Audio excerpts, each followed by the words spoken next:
આટલું યાદ રાખવાનું છે. આજે એક વિશિષ્ટ કાર્ય એ કર્યું છે. થોડી એની વાત મારે એને કરી છે, છતાં કરેલી છે. બાર રૂમાલની પ્રભાવના કરી, એક થેલીની પ્રભાવના કરી. બધાને થશે આંસુ. એમ કારણ એ છે કે આપણે ક્યાંય પણ બજારમાં અમારા બહેનો જાય એટલે પ્લાસ્ટિકના જબલામાં શાકભાજી, ફળફળાદી બધું લઈને આવી. પછી એ પ્લાસ્ટિકના જબલામાં એ શાકભાજીનો કચરો, ફળફળાદીનો કચરો બધું નાખીને કચરા પેટીમાં નાખે. અને એ કચરા પેટીમાં ગાય ચરવા માટે આવી. એ ગાયના પેટમાં પ્લાસ્ટિક જાય, પેટ આટલું ખુલી જાય અને પછી એના ઓપરેશન કરવા પડે. અને ઓપરેશન કરીને આટલું આટલું પ્લાસ્ટિક બહાર કાઢે. એક બાજુ પાંજરાપોળમાં ગાયની સેવા કરીએ, એક બાજુ ગાયને ઘાસ નાખીએ, લાડવા ખવડાવીએ, લાપસી ખવડાવીએ, અને બીજી બાજુ આ ગાયને આટલી બધી તકલીફ આપીએ. આ જીવ હિંસા જ છે. આ જીવ હિંસાથી બચાવવાને, જીવદયા પાળવા માટે આ થેલી આપી છે. બજારમાં કંઈ પણ ખરીદવા જાઓ, આ કાપડની થેલી લઈને જવાનું. હું નાનો હતો ને, મને યાદ છે, ક્યારેક શાકભાજી લેવા પણ ગયો તો બોરીવલીમાં વેસ્ટમાં શાકભાજી માર્કેટ હતું. કોઈ બોરીવલીના હશે તો ખબર હશે. હા, ઈસ્ટમાંથી વેસ્ટમાં જતો ત્યારે એ થેલી આમ ખીચી ઉપર લટકાડેલી હોય. એ જ થેલી 25-50 વર્ષ ચાલતી.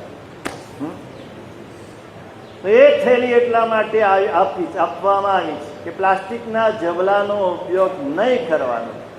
બીજા નંબરે આ રૂમાલ એટલા માટે કે પેલું તમે થાળી વાડકા સાથે શું કહેવાય, ટીસ્યુ પેપર. આ કેટલું કાગળનો બગાડ કેટલો બધો થાય, કેટલા વૃક્ષો કાપવા પડે. વનસ્પતિમાં જીવ માનીએ, એક વૃક્ષમાં અસંખ્ય જીવો, અસંખ્ય જીવો, અને વૃક્ષો છેદાય ત્યારે આ ટીસ્યુ પેપર બને. અને એક તમારો હાથ રૂમાલ કેટલા વર્ષ સુધી ચાલે? કેટલા રૂપિયાનો ડોક્ટર? 12 રૂપિયા. ફક્ત 12 રૂપિયાનો આ હાથ રૂમાલ. અને સંજયભાઈ નેપકિનની પ્રભાવના કરતા હોય છે. 7,300 ટીસ્યુ પેપર બરાબર એક રૂમાલ. હા, એટલે ખાસ જૈન સંઘ જેટલા આવ્યા છે બધાને મારે કહેવા, હવે પ્લાસ્ટિકના જબલાનો ઉપયોગ નહીં કરવાનો. ટીસ્યુ પેપરનો ઉપયોગ તમારા જમણવારમાં ન થવો જોઈએ. કિરીટભાઈ, આપણે બીજું બધું તો બંધ કર્યું છે લગ્નમાં, આની મને ખબર નથી. એમ ને? બોલો ડૉક્ટર, પેલાથી શરૂઆત થઈ જ ગઈ છે. એમના બધા લગ્નમાં ટીસ્યુ પેપર આપવામાં નથી આવ્યા, કાપડના રૂમાલ જ મૂકવામાં આવ્યા છે. પેલા મને નાની ઉંમરનો થોડું યાદ આવે છે કે આવો રૂમાલ જ મૂકતા હતા. જોડે આમ થાળી ઊંધી મૂકી હોય ને ઉપર રૂમાલ મૂકેલો હોય. તો આ જીવદયાનું પાલન આ ચોમાસામાં ખાસ થાય અને કાયમી રીતે થાય. એના માટે અમારા તેજસભાઈ ડૉક્ટરનું તો એક વિશિષ્ટ અભિયાન છે, અને આ અભિયાન સમગ્ર ભારતભરમાં ચાલે છે. ભારત સરકારે પણ એના માટે એમને અભિનંદન પાઠવ્યા છે.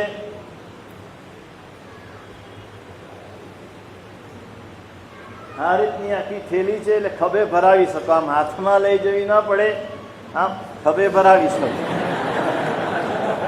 અને આ રૂમાલ આમ ઉપયોગ કરી શકો.